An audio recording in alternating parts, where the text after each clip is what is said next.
Ladies and gentlemen, welcome to my conversation with Sadhguru. He doesn't really need much of an introduction. This country and the international community know him well. He's a mystic, a visionary, humanitarian, a yogi, and he has a really fascinating outlook on how spirituality can help business, the economy. And we're really hoping to tap into that today. You know, as a journalist, I travel to some of the world's hotspots and I continue to see death and destruction on a daily basis. And it's my job to bring that to your living rooms. But I also see the spirit of humanity.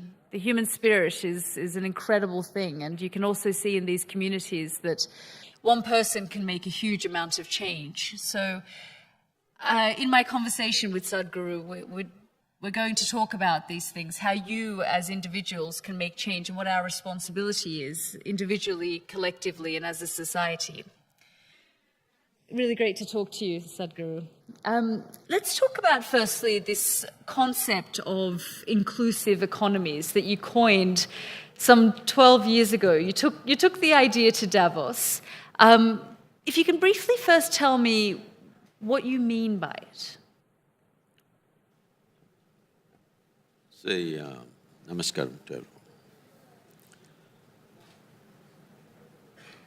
When you run a business, whether you make safety pins or computers or cars, somewhere the fundamental intention is you want to sell your safety pin to just all the 7.3 billion people. You're not thinking, I want 2 billion people to use my safety pin, others can use whatever they want. You want all the 7.3 billion people to use your safety pin. So this, you can approach it either as a conquest or as an inclusion.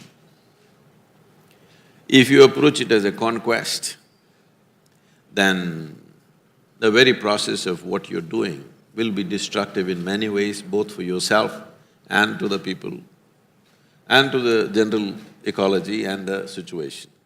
But if we do it as an inclusive process, not just conceptually, but in activity, in actual work that we do, there are many ways you could include people in making those safety pins, where your production and your marketplace could be just about the same.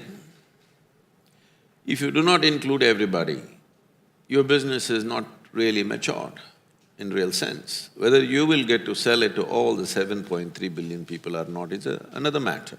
Somebody else may be also doing the same thing. But your intent is to include everybody into what you're doing. Now, if you want everybody to have it, not because you want to somehow sell something, because you want to contribute to their lives by giving the best that you can give, naturally businesses will grow. But the most important thing is people get included into the process. When this inclusiveness happens, you will see you sit on a very stable and safe platform for your business. Because these days businesses are growing larger than nations. In their budgets, many businesses have become larger than many other nations.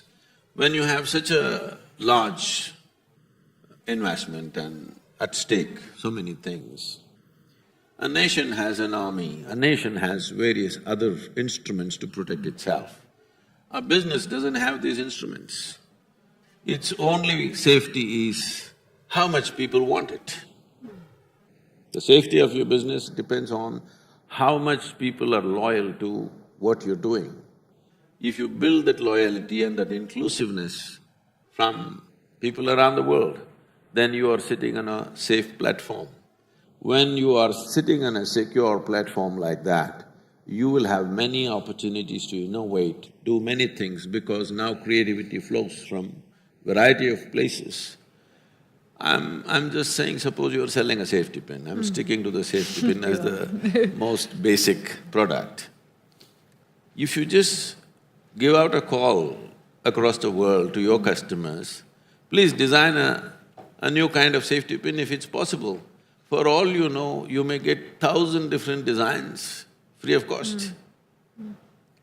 Like this, we can do many things. I don't want to go into the detail of how each business can be run, but businesses should start looking how to make it more inclusive. Rather than approaching, when I was first at the Economic Forum, I tried to change this terminology. People were referring to India as an emerging market. I said, don't call us a marketplace, we're people. If you see a human being as a human being and you see how to contribute to that human being's life, that human being will become yours in many ways. I mean, you think this way, and you have reached a mystical level where you can approach these things in a humane way. But the fact remains that the bulk of the global wealth is in the hands of a handful of people. I mean, just in a session previously to this one, they spoke about 70% of India's wealth is in the hands of 10% of the people here. 50% of the country's wealth is in the hands of 1%. So it's all good and well to ask big business to be more inclusive and be more humane in their approach, but it's actually on the grassroots level, it's not necessarily happening. So when they say wealth, they are thinking in terms of stocks and shares and stuff. That's fine. You don't expect everybody in the country to own that, all right? The important thing is everybody in the country and in the world should be able to fulfill their fundamental needs and their well-being. If we see how to facilitate this, instead of seeing them as marketplace, if you see them as human beings and see how to facilitate this, instead of manufacturing what you want and try to sell it to them, if you manufacture what they want, what they need in their lives, it would become very inclusive. We prepared an elaborate system of how this could be done for a variety of industries. Has it become more inclusive than before in the last 10, 12 years? I would say yes, to some extent, not to the extent that we would want, but definitely it's a little more inclusive. And you can see this just now. I've been on a 30-day ride across the country. I've been driving from Kanyakumari to the foothills of Himalayas. As I see India, I've done this many times earlier on a motorcycle, later on driving around. The last time I did was about 8, 9 years ago. 9 years ago, how India was. 9 years ago, what people's condition was. What it is today is phenomenally different. At least 80% of the roads that I drove on this time is as good as anywhere in the world, really. Only one thing is, the road is good, once in a way an odd guy is coming on the wrong side. I think he's an American guy. I mean, you're right, and we often report, internationally about India's growing middle class and that people are becoming more affluent. But equally, do you think in a technological age, it's also creating resentment in this country as well, where you can see that someone has the latest iPhone, for example, or they have the best job, they have more access to information now, that perhaps it's creating more of a resentment, especially with this current generation? The resentment could be there in certain segments of society or in certain people. Individual people will be resentful for so many things. Within a family of 4 or 5, one person will be resentful about somebody else within the family. So unfortunately, human beings are still like that. But I don't believe your resentment is rising, aspirations are rising. I don't think resentment is rising. It is just that, as we were talking, every small thing is reported, every small thing comes into your sitting room, so it looks like everything is going up. But believe me, the world is more peaceful than it ever was in the history of humanity. And the number of people, the populations have multiplied, but still our violence is not multiplied. Still there are things which must end, that's a different matter. But today, if 10 people die somewhere, it just The blood pours into our sitting room because of you. It's true. We do, I mean, because people have access to so much information, death and destruction has always existed. In fact, less so now, I would say, but because we are able to instantaneously give people that information, they see it immediately. At the same time, there are so many tools or technologies to express your resentment. The moment you feel something, immediately you're on the Facebook. If it was if it was 25 years ago, by the time you walked home, it would be gone. But before you go home, you already texted 1,000 people and they said so many things, and by the time you go home, this resentment has multiplied into 10,000 people. So, which was not so earlier. You got upset about something, you had physical activity to do. By the time you walked home or reached your workplace, normally it would be gone. But today you try to express it. But at the same time, what I see is, I'm seeing one thing among the kids. Because they're so exposed to so many things which we were not exposed to when we were children, there's a kind of a wisdom about them also. They're able to take these things with a certain kind of a dispassion about a lot of things. We grew up at a time where always people around me and myself, we were always talking about a revolution, the times of Che, But not today. Today people are talking about their aspirations. They're not thinking of large-scale disruption of present situations to achieve something. They're seeing how to exploit the present situation to fulfill their aspirations. In our time, we did not think of our own self-aspirations. We thought everything, the whole system has to change, this has to happen, that has to happen. I see from that hot-headedness that we were as youth, today I think they're a little cool, and I think the terminology has changed. See, when we were young, if something was really good, we said, oh, it's hot. Now they're saying it's cool. But, I mean, we are seeing fractures globally in the international community. I mean, there's been so much discussion around the election of Donald Trump, why that happened. With Brexit in the UK, why that's happening. With the migrant crisis, with people being pushed out of their homes and communities, and conversations about far-right movements in Europe. Do you think attitudes globally are hardening? You talk about the revolution of your time and people are more cool now. But from the experiences that I have reporting in these places, that I sense that attitudes are hardening and people are identifying more now. There's more sense of identity politics. I think we have, in the last couple of decades, we have overdone this political correctness too much. People are sick of it. Trying to be right about everything, not looking at what people's needs are, but too much political correctness. Every word that you say, you have to say it in a certain way. This has led to a certain level of frustration, particularly in the United States.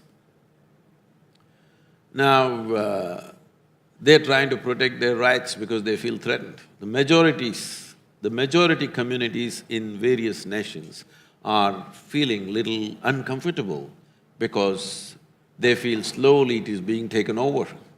Whether it's real or it's just perceptional, it doesn't matter. But this feeling is strong. It is strong in India also.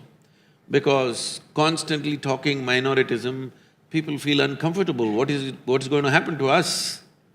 So, we must understand this. Minorities have always stuck together. And because of this, politicians have played these games because minority votes are the only things which come en masse. Majority votes will never come en masse. So they always focused on them, gave them better things, to such a point, I must tell you this is shocking, but it happened in this country. One of our former Prime Minister said, the first access to all resource must be to the minorities, particularly to the Muslim minorities. You should not say such things. Even if you intend, you should not say such things. Why did you find that shocking? How can the nation's resource belong to anybody? Even if you say it must belong to majority, it will be shocking for me. I'm not saying it is shocking because he pointed at a particular community.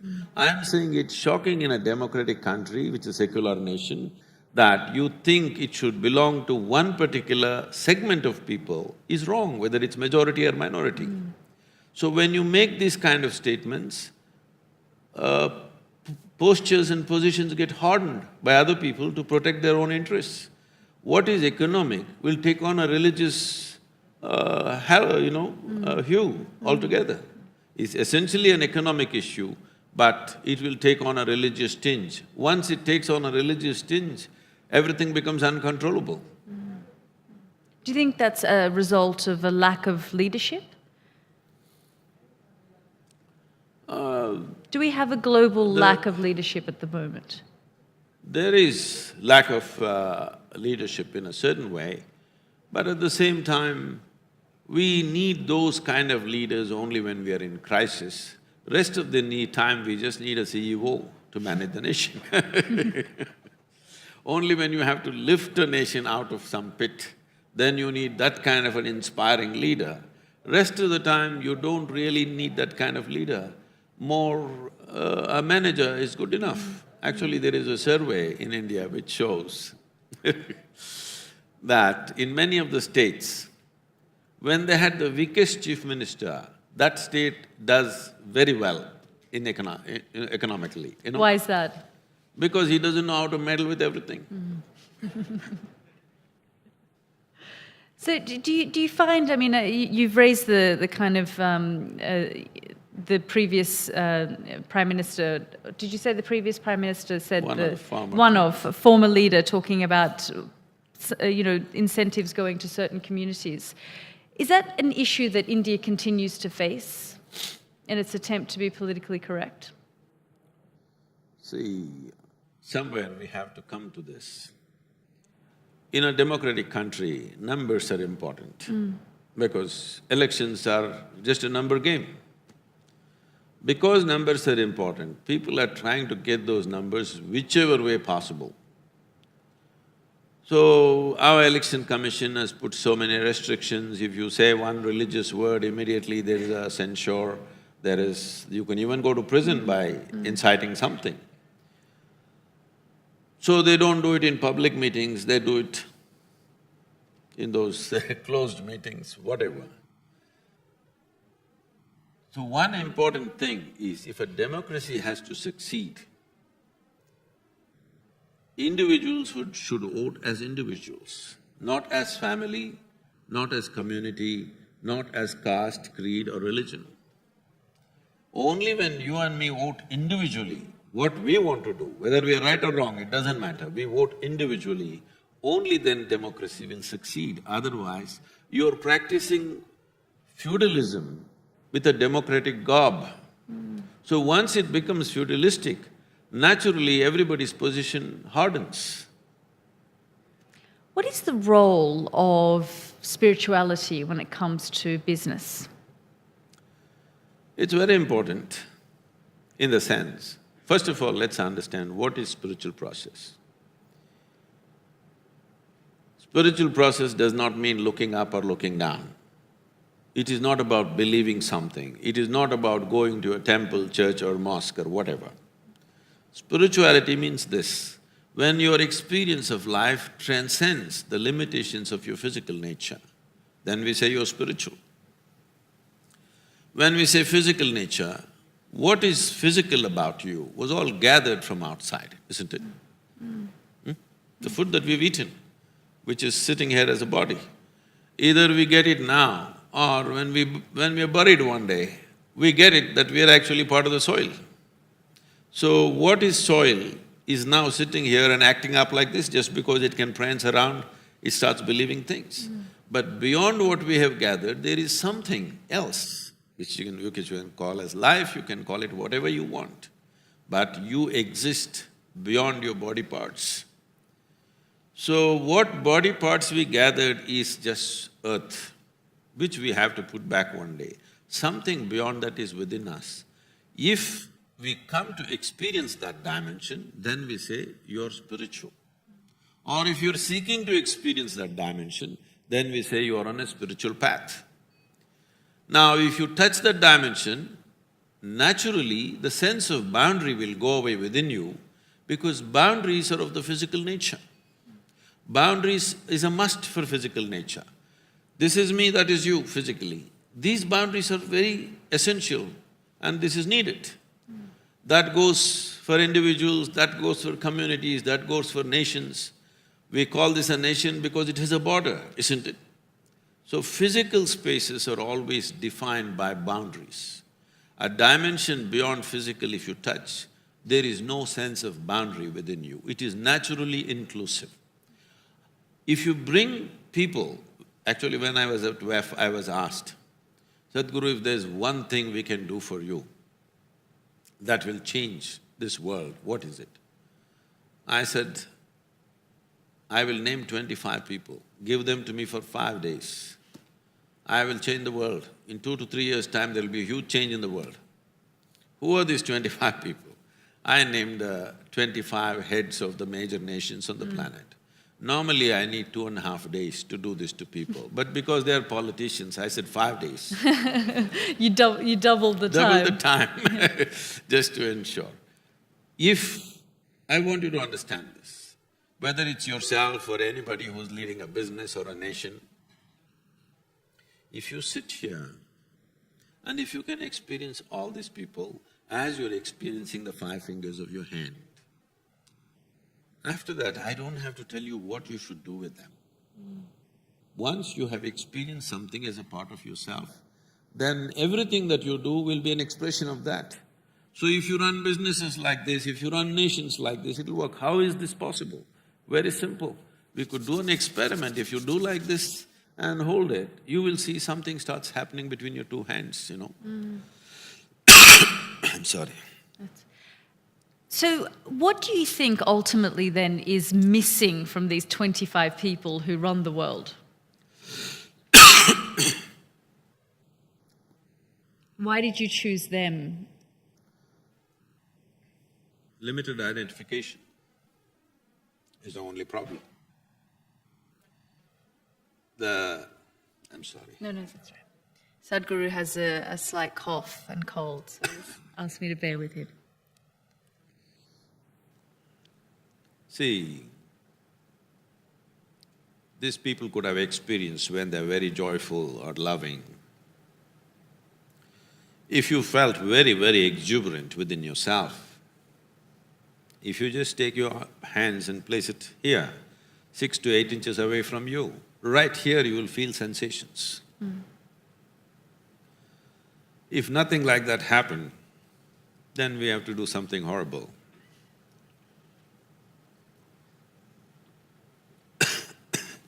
I'm sorry.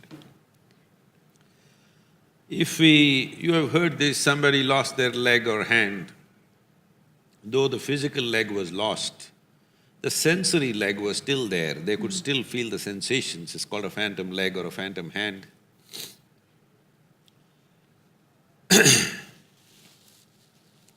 This is because sensory body has a presence of its own. Right now this water is here, this is definitely not you.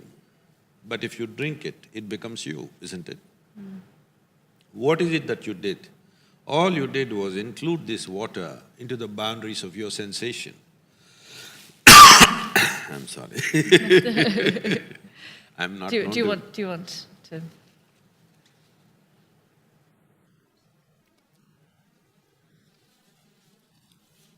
Nobody ever sees me unwell. No. Oh, that would be great. Yeah. See, now this water is not you, but if you drink it, it becomes you. All you have done is, what was outside the boundaries of your sensation, you included into the boundaries of your sensation. What you call as my body was all over the place. Today, because it's within the boundaries of your sensation, you experience it as myself, isn't it?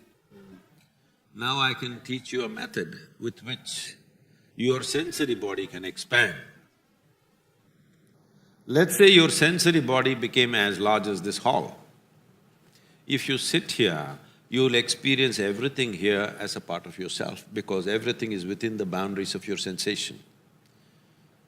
This is what yoga means. Yoga means union. Yoga does not mean twisting and turning your body or standing on your head. Yoga means union. In your experience, everything became one, simply because your sensory body has been expanded. If your sensory body became as large as this world, you would experience everything as yourself.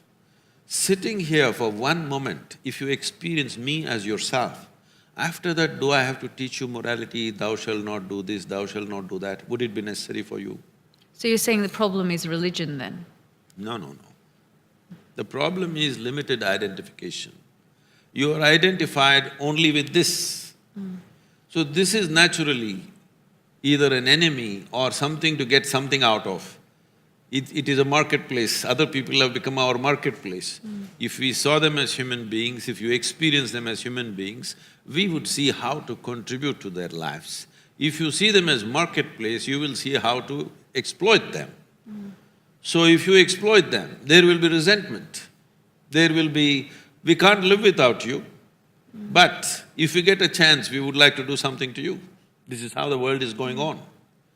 So if the top leadership in the world, within themselves, if they experience a certain sense of union with everything around them, the very way they function will change. Why I'm saying this is, see, this is for the first time. This is for the very first time in the history of humanity. Today, we have the necessary resource, capability, technology to address every human problem on the planet. You take what you want, nourishment, health, education, everything we can address. Only thing that's missing is, there is no inclusive consciousness. Even 50 years ago, we wouldn't be capable of, even if we intended, we could not do it. Thank you very much. I'm fine. 50 years ago, even if we wanted to do it, we did not have the capacity. Today we have the capacity and we are not… if we don't do it, that I call it as a crime against humanity. If we are not capable of it, that's different. But we are capable of it and we did not do it, that's a crime, isn't it? Do you think, though, that religion divides? You want me to get killed?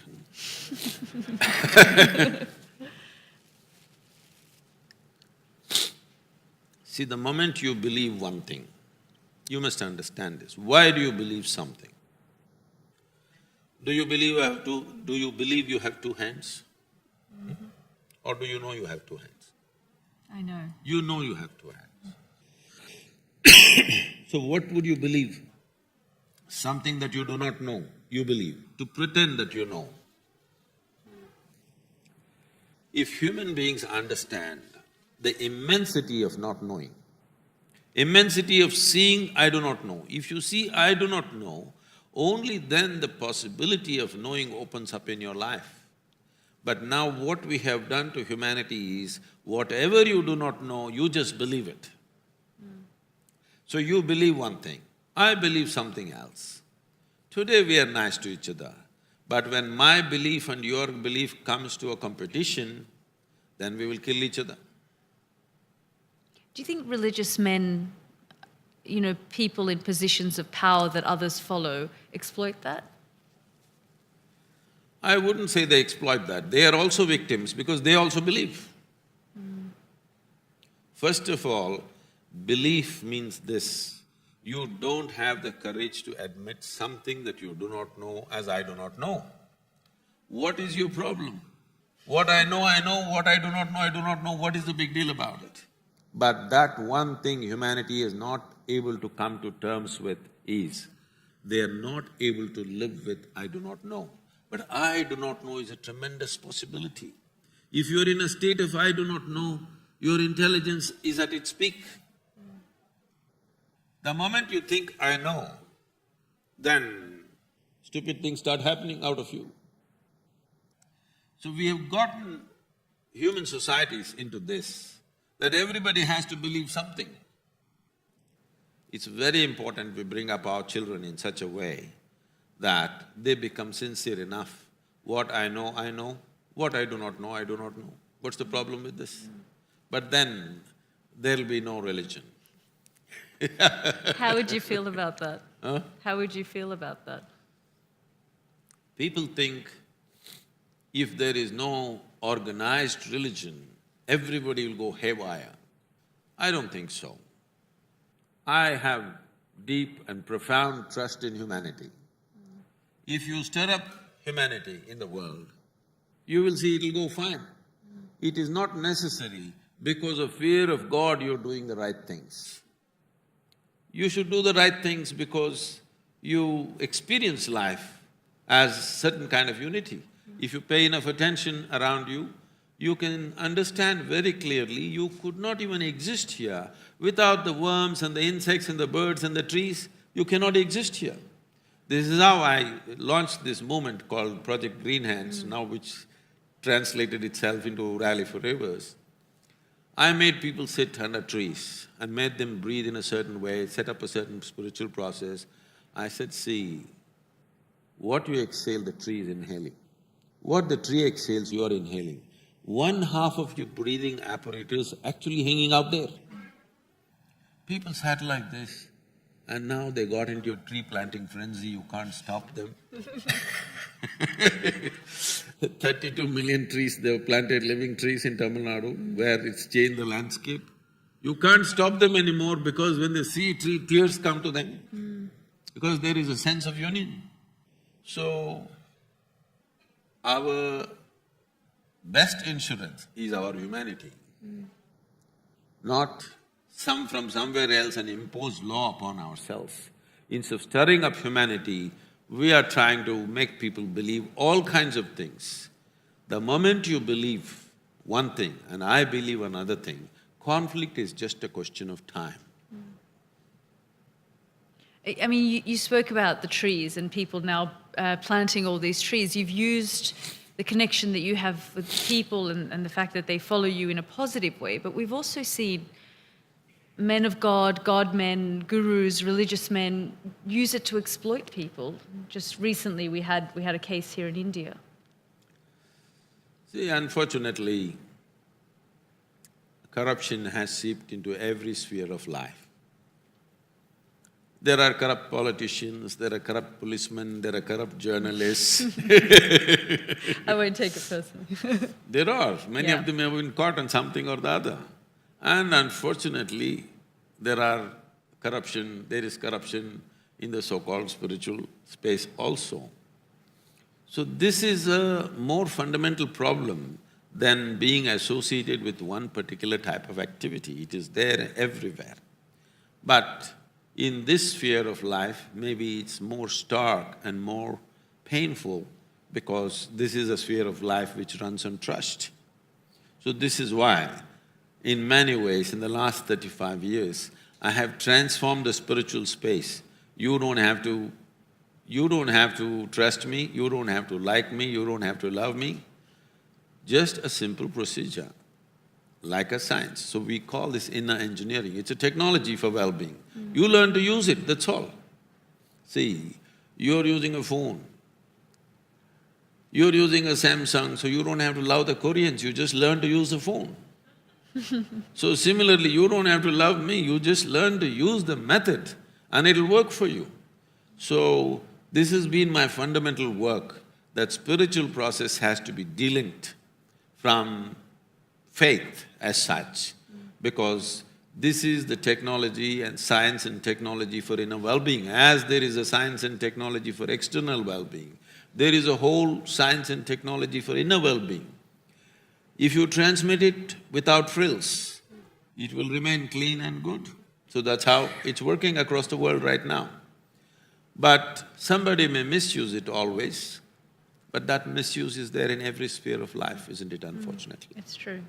On that note, I'll open it up to the floor and give you a chance to ask Sadhguru your questions. I'm sure you have lots of things in your mind and thoughts. We've got two people there. If I can just get the microphone to them. Thank you so much. If you could introduce yourself. Sure. I'm Anjali Gopalan with the NAS Foundation, which is an HIV/AIDS service organization. Sadhguru, recently I have read about Muthamma, this really poor tribal woman who's taken on the Isha Foundation to get back her land, which she claims Isha Foundation has usurped, and the land for over 400 other tribal families. Is there any chance that the Isha Foundation would return that land to the tribal If people? I had it, I would have.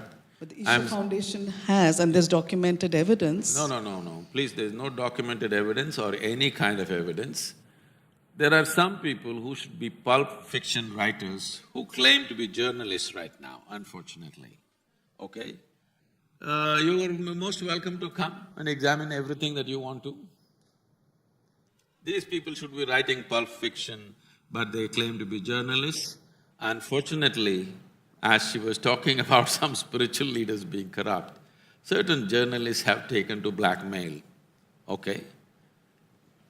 Right now, any journalist or anybody is free to come and investigate the entire process. If there is an inch of land, just an inch of land taken from anybody, I will leave the country. Is that good enough?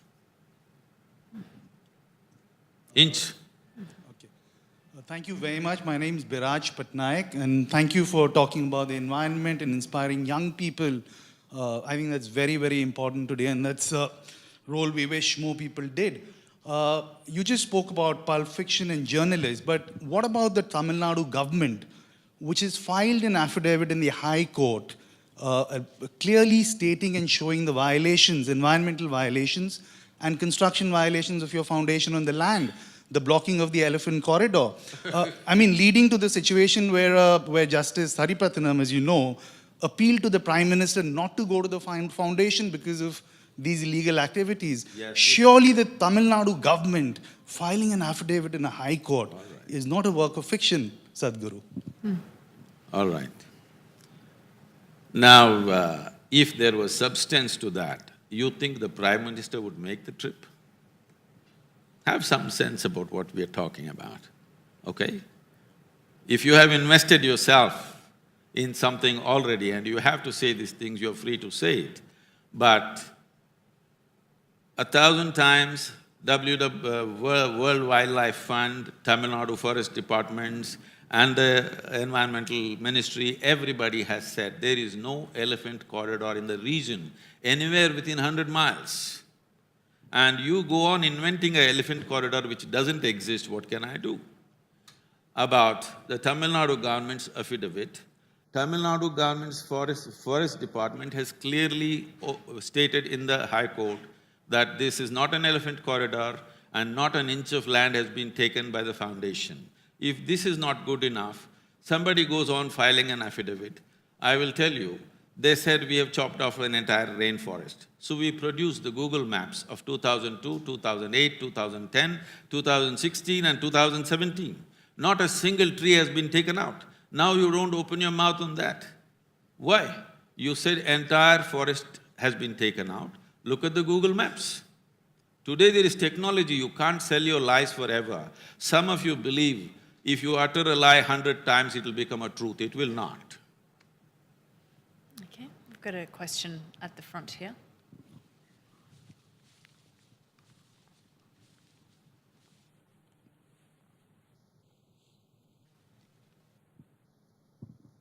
Sadhguruji, namaste. So I think the work we do with our firm is kind of infringing with your inner engineering because we are trying to potentially put 3D printed organs into people. So that's again inner engineering, giving someone a new life. So again, to keep it serious, sir, my question is on the lines of the work you're doing with Rally for Rivers and again steering up the Indian youth's enthusiasm to kind of go out there and create positive change. Where do you see this going forward? Now it's Rally for Rivers. Do you see yourself being an advocate for much bigger changes? And do you see yourself as being someone as a change maker who can drive the Indian youth towards creating positive change in this country? I'm interested in you, whether you're young or old, okay? Not just for the youth. About Rally for Rivers, we have presented a draft policy recommendation to the government. Now it is going to the state governments. We have put it online for the media and others, and we are also sending it to all the top environmentalists in the world, in case they can contribute something. But the important part is, largely, all the states have agreed upon the policy. This was the biggest hurdle because it's a concurrent subject between the center and the state. And they could never get the states to agree because there are various political parties. Now, all the political parties, we brought them to concurrence that they have agreed to how the river should be treated as such, which is a major step because concurrence has come. This makes it easy for the central government to go about the policy. It will definitely become a policy in a short while. When it will become a law may take some time because there are many social and other kinds of complexities in implementing this, but we want to set up large-scale modules which are economically successful to prove to the farmers this new way that we're talking about will work out to their advantage.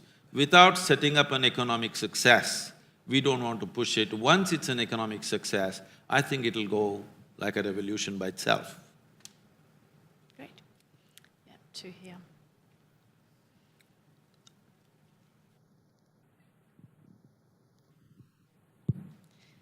Sadhguru, thank you for sharing with us all your thoughts. I just want to ask you a very fundamental question. Some of us, and I'm from the Global Shapers community with the World Economic Forum, so we've been selected because we are interested in making an impact in the world and in the communities. So why is it that some people feel this way and other people don't feel this way? I've always struggled with trying to identify why is it that I have this kind of responsibility towards my country and my community, and some people just do not seem to have it. So does the upbringing, the schooling, the education have something to do with it, and how can we inculcate this feeling in everybody? Definitely there are many influences, but the most fundamental thing that we need to understand is, as I was telling Yalda. It's a question of identity. What are you identified with? If you're identified just with yourself, then naturally your intelligence will function only for the well-being of this one. If you're identified with your family, your intelligence will function for the well-being of your family. If you're identified with the community, it works for that. If you're identified with the nation, it works for that. If you're identified with the entire life on this planet, it works for that. So this is the nature of human intellect. Whatever you're identified with, that's what it works for. One thing that's happened with modern education is, we are only focusing on the development of the intellect. The other dimensions of intelligence are completely neglected. When I say other dimensions, in the yogic way of looking at things, we look at human mind as 16 parts. They can be seen as 4 segments. This is called buddhi, ahankara, manas and chitta. Buddhi means the intellect. Right now, entire modern education is totally intellect-oriented. Would you like your intellect to be sharp or dull? Sharp. So essentially, intellect is a cutting instrument, it's like a knife. It's all right to use a knife to cut something. So right now you want to stitch something, if you use a knife, you leave it in tatters. This is what is happening to modern human being, because the only part of intelligence that they're employing is their intellect. They're trying to do everything with their knife. If you try to do everything with your knife, obviously you're going to cut yourself into pieces. As you get hurt, you will fix smaller and smaller boundaries for yourself. You step out into the world, if something hurts you, you put one boundary. Something else hurts you, you put one more boundary. If you get hurt within the family, you'll make a much smaller boundary. So because you're employing only the intellect part of the intelligence, it's very important, the future generations at least, human intelligence has to be brought up in an equitable way so that the other dimensions of intelligence function. Only when they function will they be able to think of a larger identity. Otherwise, naturally, it's about me and me alone. So in this, you do very small things. You do very small things to yourself and ugly things to yourself, because one thing that a human being suffers most is being trapped. The trap need not necessarily be because somebody locked you up. The trap can be just in your own mind. And people immensely suffer that. This is the transition you're seeing. When you are 5 years of age, your face was like this, slowly it becomes like this. You think you have grown up. No. At 5, if you were so joyful, at 30 you should have become ecstatic, isn't it? But just the reverse is happening simply because intellect is the only dimension of intelligence you're using. You're trying to understand everything by cutting it open. If I want to know you, should I dissect you? But that's what you're doing in your mind, isn't it? Whatever you want to know, you dissect it with your intellect. You can know some aspects. I can know your liver, kidney, spleen by dissecting you, but I will not know you as a human being. So, this is something we have to focus on in our education systems. Yeah. Hello. Sadhguru, I've always wanted to ask this question, then today I've got this opportunity. It's a very basic question, but yeah, we've always been told that, everything is pre-decided in our fate, and then it's all about luck. So I always keep arguing with my mom that, I have to take risks, I have to become a big entrepreneur. She says, no, everything is pre-written.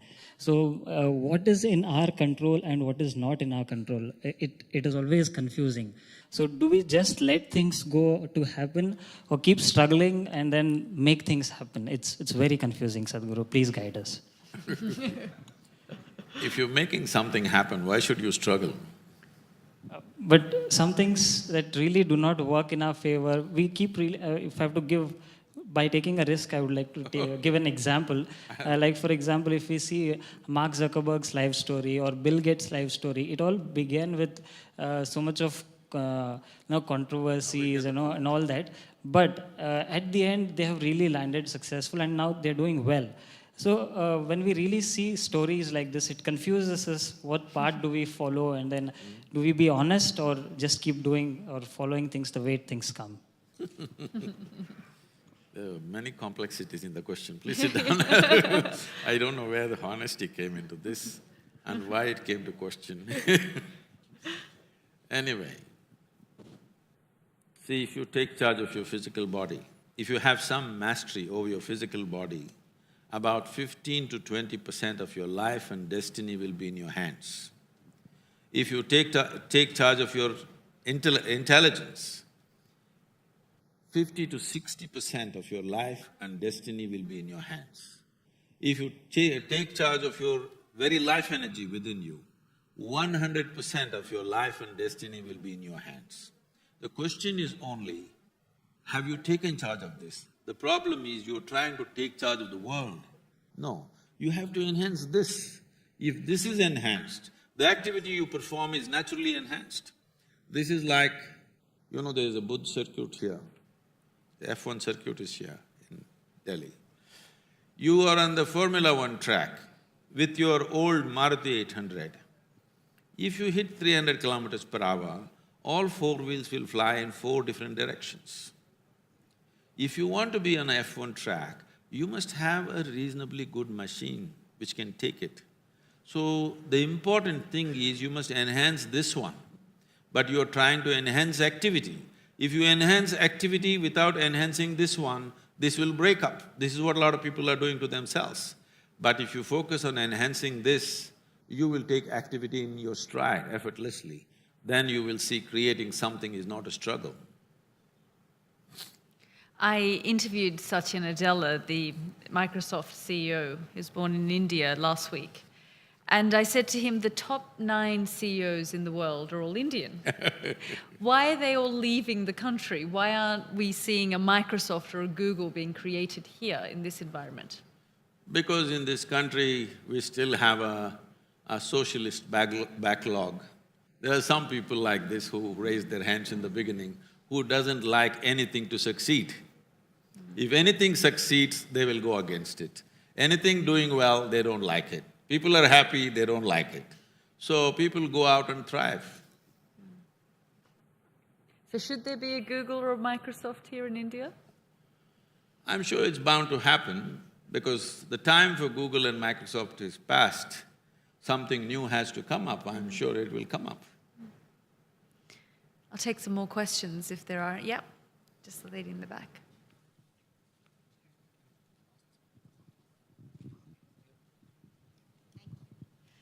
Namaste Sadhguru, my name is Ninna Claire and I'm in Business World. And I was just wondering that this inner engineering program that you're talking about, can it help people with psychological problems as well? Already manifested problems? See, it depends. Psychological problems are not as simple as, it's not black and white. There are too many shades in between. So, all psychological problems cannot go under one banner. It is… every individual psychological problem is very unique. If there is no one solution for all of them, some of them are pathologically embedded in their system, which is not easy to handle. Many are induced because of the situations and the challenges that they face in their life. Those can be easily turned around. People who have become psychologically imbalanced because of situational pressures upon them, we can definitely turn them around. But those who are pathologically so, it's not easy. We can give them some relief, but will it be all fixed? That would be an empty promise. Thank you. We spoke about ambition earlier, and you're talking now about anxieties and disorders and psychological issues. Do you think with the drive of ambition, more people are developing depression, anxiety, mental health issues? See, I personally don't like the word ambition because in a certain way, you're trying to impose your will upon the world. You want to be something and you want the world to cooperate to make you that something. If we transform ourselves from ambition to a larger vision, we can do the same thing very joyfully. Still, we will become who we become depending upon our capabilities, but we can do it joyfully with a great sense of fulfillment, rather than crushing ourselves to become something. I keep telling people, most people are trying, they're killing themselves to live. To live, you don't have to kill yourself. If you have to do this life joyfully, it's very important that you have invested yourself in a vision to create something rather than ambition to become something. There's just a question right there. Hi Sadhguru, Namaste. I'm Simarpreet Singh, Global Shaper from Chandigarh. I was reading Isha Foundation's blog and there is this one article, the heading is Sadhguru's Enlightenment in his own words. So I want to know, according to you, what is enlightenment and how can other people be enlightened beings, as you have mentioned your experience of getting enlightened. Can you tell us about that? Thank you.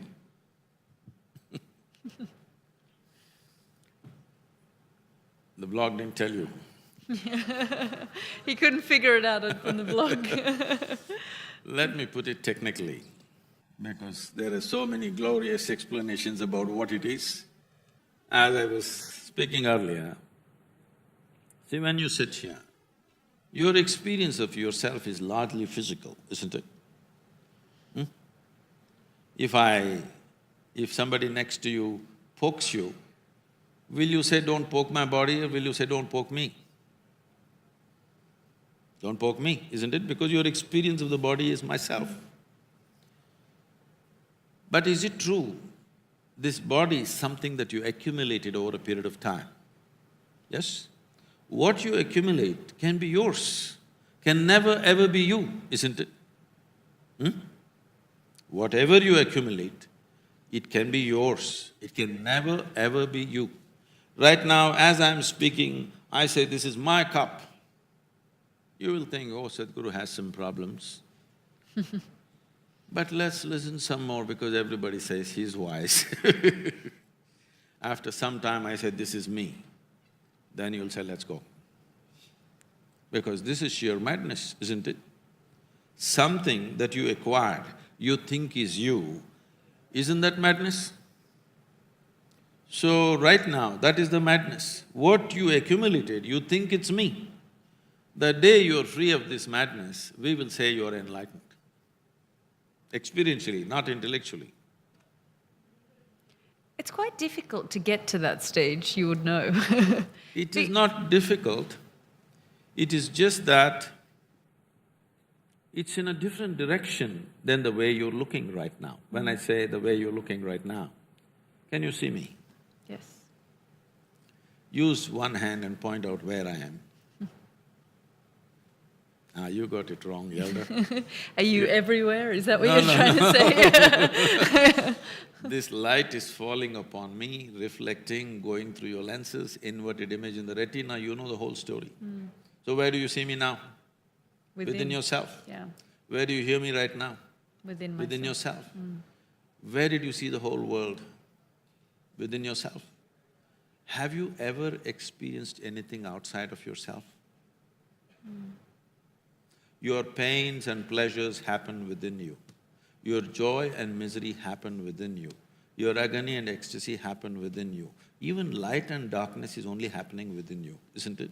But what about the pain that others inflict on one another and the suffering? When was the last time somebody poked you with a dagger? I was actually in Mosul 3 weeks ago and I saw a lot of people poking each other with all sorts of things. See, when you say the pain that other people inflict, if it's physical, this is what the issue that he's raised now. If your experience is such, if you sit here, that you clearly, experientially know, you clearly know this cup is not me. Similarly, if you know, not because you're thinking about it, simply you know this body is just one more acquisition of mine. You will keep it well, you will use it well, but just because this is not me, I'm not going to break this. I'm going to keep this well because it's useful to me. If this is so, you will see you will be completely free from various things that normally people suffer. Just now, I've been on a 30-day ride across the country. All the other drivers who were driving with me, they have spare drivers. I have no spare driver because I am supposed to drive every kilometer. Daily I'm driving 12 to 16 hours a day. And in these 30 days, I did 142 events. Events like this. And some of them are very large events with 25,000 people. And 186 one-on-one interviews. That means when I'm driving, most of the time, arrangements were made in the car for microphone, camera, everything. Continuously I was talking through the day and night and driving. Driving on Indian roads like that is not easy to do, okay? What is it that keeps you going? It's just that if you have a little space between yourself and your body, suddenly you will see the limitations of the physical does not rule you anymore. So is it easy or difficult to get there? It is not difficult, it's in a different direction. See, right now when you say, where am I, you say, you point the finger here, but actually in your experience it's happening within you. If you were conscious of that, you would clearly understand all experiences within you are created by you, maybe unconsciously, but it is created by you. Everything that happens within you happens because that's the way you're doing it. So this is why in this culture we said, the way you're experiencing your life is your karma. The word karma means it's your doing.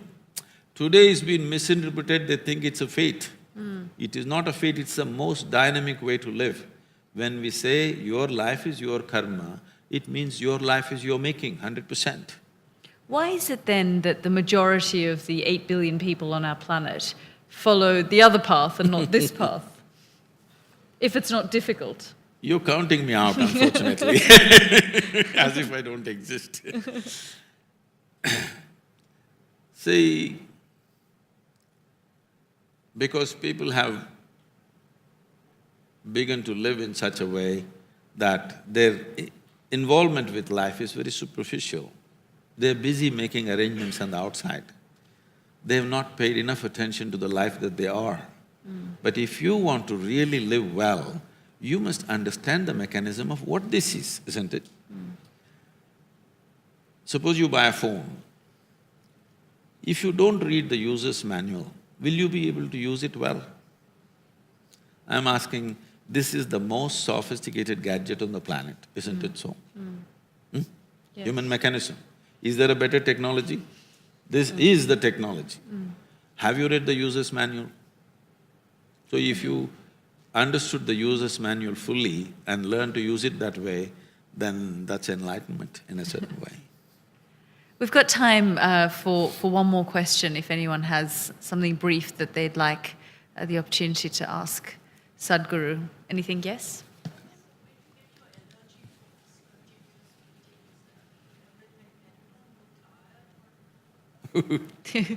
I think she's referring to the 188 interviews you did and the 144 events. You don't See, look tired. in this 35 years, my average sleep has been anywhere between 2.5 to 3 hours per day. Because right now you check my pulse and see, because I have a cold and things, it's a little up, it's around 52, 54 in that region.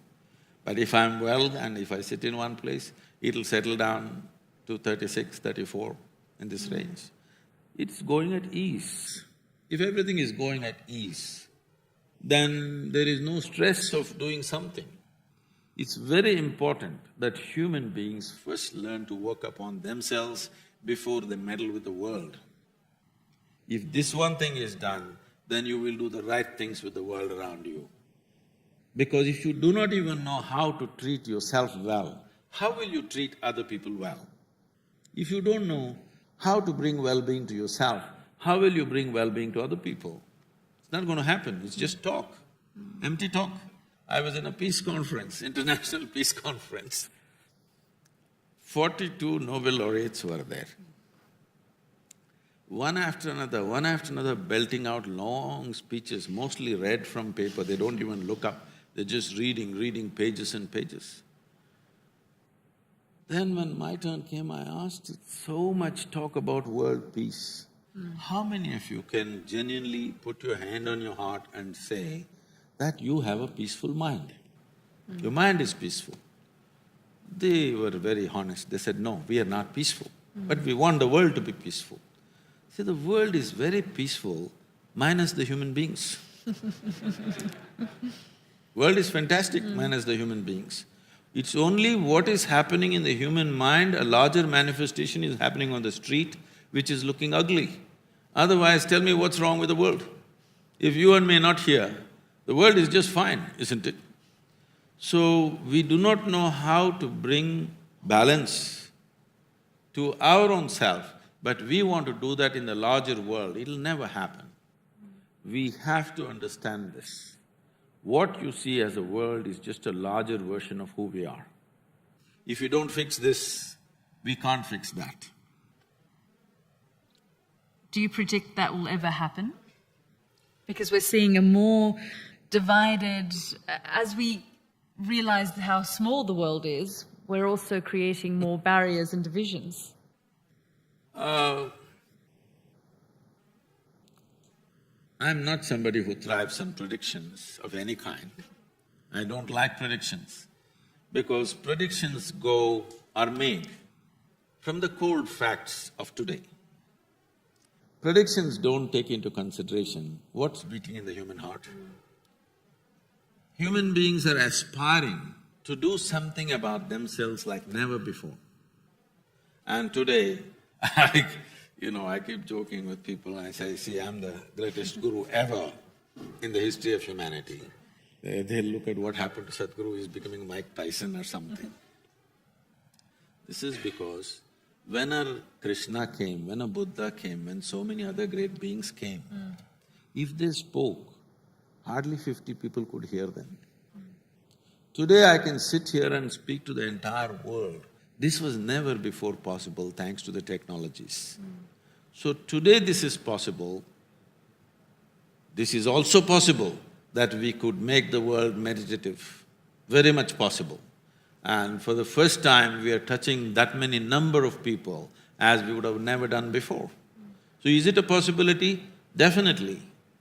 Will it happen right now? Not necessarily.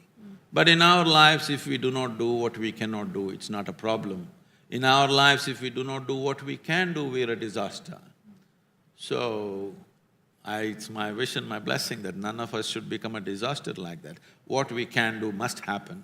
What we cannot do.